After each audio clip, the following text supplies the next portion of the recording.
The 21st season of Shonda Rhimes' fiery medical soap opera concluded today with the expected drama of a Grey's final, combining sultry backroom trysts with surgical advancements, a hostage scenario, and Chekhov's acetylene tank. As the episode opens, Bailey congratulates Simone, Adams, Quan, and Jules, among other season interns, on completing their first year. They will soon have their own white coats and be in charge of a fresh group of interns. Additionally, we are swiftly drawn into 3 cases involving life and death, each with its own baggage.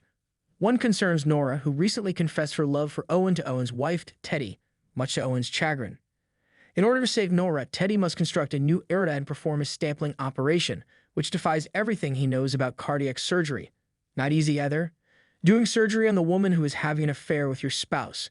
In another, Ben breaks the rules when his attempts to save a patient who has a serious liver injury are unsuccessful. Yes, once more. However, Dylan Gatlin, the 9-year-old with the brain disorder we met a few episodes ago, and her mother Jenna return for the most tragic case of the finale.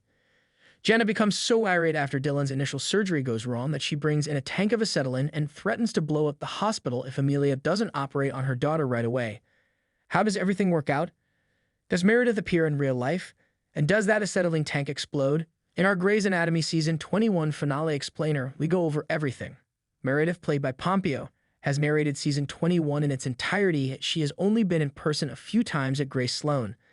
But in the epilogue, she reappears to discuss with Catherine the possibility of selling her hospital stock to support her Alzheimer's research. Weber finds her presence offensive and is upset with Meredith for the talent and business she took away from the hospital. Teddy saves Nora's life by carrying out the dangerous stapling technique with Winston's assistance. For Teddy, who saw the closeness her husband Owen had with Norah, it's an emotional process. Teddy wants to know if Owen feels the same way about Norah telling him she loves him. He won't, however, answer her directly. 16 celebrities, including potential Oscar nominees that you may not have known, were on Grey's Anatomy prior to their big break. Before she enters the operating room, Norah sobs and tells Owen that she understands if he can't be with her if she survives the procedure.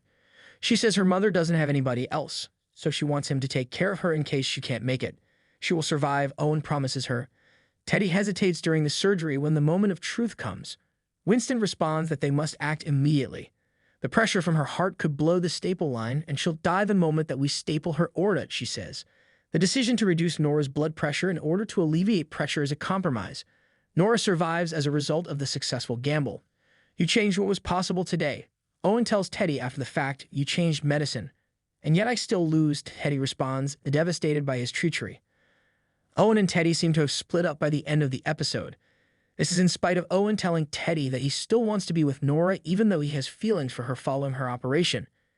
You are the mother of our children and you are my best friend. Teddy claims she can't be with him any longer, but it's too late. He asks, you're giving up on us? When she says, I'm choosing me, after learning that Dylan's first operation didn't go as expected, and that the doctors want to wait to try another procedure until she heals, Jenna becomes frantic and desperate. She directs Amelia and Adams to operate on Dylan once more right away after wheeling a tank of acetylene into the operating room that was taken from her contractor husband's vehicle. If you don't save her, she tells you, I'm taking everyone down with me. Beltran can see the threat from the observation glass as they start the operation. When she informs Meredith, Weber, and Catherine, they promptly call the police. The police want to bring in a SWAT team right away, but Meredith says they should wait for Amelia to finish the surgery because they might endanger Dylan's life. It's Amelia, she can do it, Meredith confidently tells them. Dylan's brain hemorrhage is effectively stopped and the swelling is reduced by Amelia. However, Jenna's refusal to let any imaging or neuromonitoring teams into the room makes it difficult. When Dylan starts bleeding again and they are unable to stop it, things start to look risky. In order to help reduce clotting, Meredith suddenly appears with a bag of fresh frozen plasma, FP. Dylan is saved when Amelia uses the plasma to halt the bleeding. Jenna, who has been criticizing herself for failing to protect her daughter, is appreciative. She admits that the tank had been empty the entire time before she was taken into custody. After abandoning his medical residency to join the fire department and Station 19, Ben made a comeback to Grey's in Season 21. Unfortunately, he hasn't had a great experience.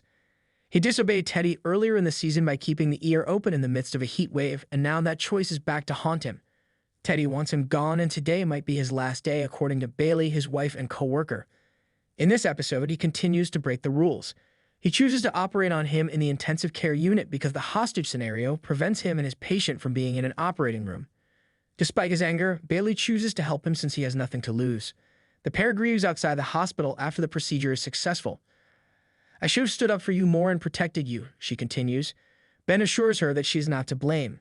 I stand by my choices to save lives every time, he responds. Bailey assures him that they will locate somewhere better for him.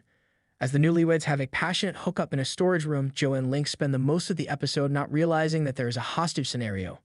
They behave as though this little area of happiness were their honeymoon. Together, they appear to be extremely content. It certainly appears that Alan was able to reach Pompeo.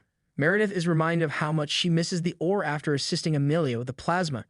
She so strikes a compromise with Catherine, agreeing to return to Gray's slum in the summers to work as a general surgeon, while continuing her Alzheimer's research throughout the year. Weber is happy when Catherine concurs. He informs her that when he retires, he had always imagined her and Bailey at the helm of the hospital. You and your work will always have a home here, says the man. However, the amount of on-screen action Pompeo receives in the future will only be revealed in time. Jules asks Winston why she hasn't been working for him. He acknowledges that their love tension is to blame. You do realize that lines were becoming hazy because we're spending so much time together? Did you not experience that? The top 10 medical dramas ever, she responds that she felt he was denying her opportunities and that the lines were quite clear to her. Her response to this suggestion that she collaborate with another heart surgeon is, but you're the best one. Meanwhile, after growing apart, Simone and Adams reunite with a passionate kiss. He came to the realization that he would never want to be without her while they were at the center of the hostage scenario. Beautiful, however, there's a problem. We get a fleeting view of the new interns in the closing scenes, one of whom is a man she just dated. When Jenna announced that the acetylene tank was empty, everyone exhaled with relief. When the police discovered it, they also reported that it was empty. However, according to Jenna's husband, he never keeps his truck's tanks empty. He inquires, did Jenna ever open the valve? In retrospect, she certainly did. Adams warns that the very flammable gas is in the air and rushes to the operating room. He's too late, though. We can see a lot of broken glass and a burst of flames from outside the hospital. To what extent was the explosion severe? Who suffered harm? Next season, we'll have to answer that question.